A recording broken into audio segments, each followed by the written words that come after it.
And joining me now from the Toronto Zoo is Dolf DeJong. Dolf, thanks very much for taking the time today. Great to chat. So Dolf, I just wanted to talk to you a bit about what the Toronto Zoo is doing during this COVID-19 pandemic. There's some interesting things happening, and one of the great things I've noticed lately is the Facebook Live educational videos that you guys have been doing, which I'm sure are for children, but I feel like they're, for everybody because I've been enjoying them as well. Can you tell me a bit about the decision to create those videos? Well, this is such a challenging time with everybody being self-isolating. And, we have a really simple hashtag we've been living by, closed but still caring. And that includes sharing those messages where we can. So we made a decision to do Facebook Lives every day at 1 o'clock. And it lets us connect people to the animals that are still receiving world-class care at our zoo. It lets us talk about a lot of species that traditionally don't get a lot of profile. And it lets us also show off our amazing animal care staff. They're passionate, they're knowledgeable, and getting that moment where every individual can ask questions on social, they can get those questions answered and really be part of a meaningful narrative on animals and connecting people to the natural world. It's been an incredible addition for our zoo. And as I understand it, it extends that mandate that we had recently chatted about. Has been put down to educate and conserve as well, right?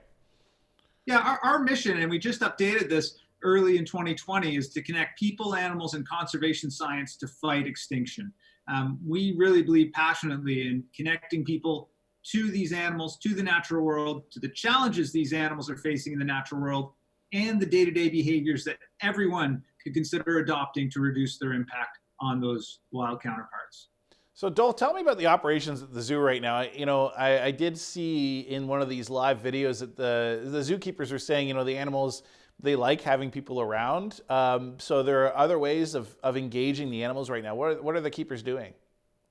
So our animal care staff, there's the traditional husbandry work they do, making sure the habitats are clean, ensuring the animals are well fed and they're receiving their incredibly diverse diets, but also doing a lot of welfare and well-being work and doing a lot of enrichment. So keeping them active mentally. And traditionally, the guests play a big role in that. They're a form of stimuli as they go by. But our team, whether it's hiding food, engaging in new activities, or building new training devices, are making sure those animals' psychological well-being is looked after. And we're really paying close attention because it's not too often we can have an 8-week closure to consider what that looks like. So Dolf, let's talk about reopening, because I know, I really want to get back to the zoo. I've been talking to other people that, they're really interested in getting back and getting some zoo time as well. When could we possibly see the zoo reopening, and what kind of plan will you have in place? Because as we've heard, COVID-19 isn't going away anytime soon. What's been absolutely phenomenal is whether it's our Food for Life campaign, our Facebook Lives, our education programs on Tuesdays and Thursdays at 1 o'clock, is the incredible support the zoos receive. People are excited to get outside, to get back, to see the animals. So our reopening plans, we have it kind of mapped out into 3 big blocks. Right now, we're working with folks, across all levels of government to see if we can open up as a drive-through zoo. Can we actually practice physical and social distancing by keeping people in their vehicles and having a touchless experience that you would drive through as a scenic safari? Then we look forward to I'll call it a softer opening, where our facilities, the buildings would be closed, but our zoo is over 500 acres, 10 plus kilometers of trails, lots of room for people to go out for a walk, to connect with these animals and see and learn about what's going on with these individuals. And then ultimately our third phase, getting back to a zoo operation that will resemble pre-COVID-19 life, with our facilities and everything open, as well as our keeper talks, as everyone knows and loves. So is there an ideal time? I know the Ford government is holding back a lot of these larger scale operations from opening right now, but in your mind, would there be an ideal time to reopen? Well, what our first priority is keeping, our staff, our guests, and our animals safe and healthy.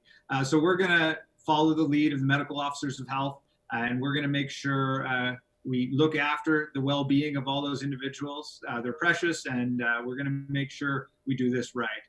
We'd all love to be open again tomorrow, but of course we have to wait until it's safe to do so. So Dolf, I have one last question for you, a bit of a fun one here, and I don't want to get you in trouble, but I just want to know, what's your favorite animal at the zoo? I get this question frequently, and I think I have to admit to having 2 of them. Polar bear Juno, I feel like she and I have had a really good time together since I joined the zoo over a year and a half ago. And Loki, black-throated thrush that lives in our Indo pavilion, who I get to greet frequently when I walk through there. Those are two of my favorites for sure. But I think it's like children; you're not allowed to pick. All right. Dolf, thanks very much for taking the time today. No worries. Thank you for your concern and passion for the Toronto Zoo.